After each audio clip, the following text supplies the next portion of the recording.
ધારાસભ્ય શશિકાંત પંડ્યાના કોંગ્રેસ ઉપર પ્રહાર। ગભરાયેલી કોંગ્રેસ ઉમેદવાર બદલી શકે છે એવું કહેવું છે શશિકાંત પંડ્યાનું। બનાસકાંઠામાં કોંગ્રેસ ઉમેદવાર બદલી શકે છે આવું કહેવું છે શશિકાંત પંડ્યાનું। જ્યારે કે કોંગ્રેસની વાત કરવામાં આવે બનાસકાંઠાના ઉમેદવાર તરીકે ગેનીબેન ઠાકોરને જાહેર કરવામાં આવ્યા છે।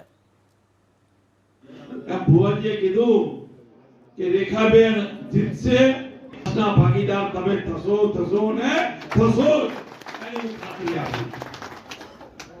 કોંગ્રેસ છે ને ભાઈઓ હલબલી ગઈ છે, ગભરાઈ ગઈ છે, કહીએ તો ઓછું નથી। કોંગ્રેસ એટલી ગભરાઈ ગઈ છે એના ઉમેદવારો પાસે ખેંચવાની તૈયારીઓ કરી જોઈ છે। અમદાવાદ પૂર્વમાંથી રોહન ગુપ્તાને ટિકિટ આપી, એને ના પાડી દીધી કે મારે ચૂંટણી નથી લડવી। એમ્બસીને કીધું, એમ્બસીએ ના પાડી મારે ચૂંટણી નથી લડવી।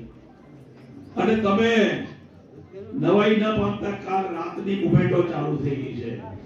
આ ગેડીબેનને કોંગ્રેસ બદલી નાખે તો નવાઈ ના પામતા એવી કોંગ્રેસ ગભરાઈ ગઈ છે આપણા ઉમેદવારથી।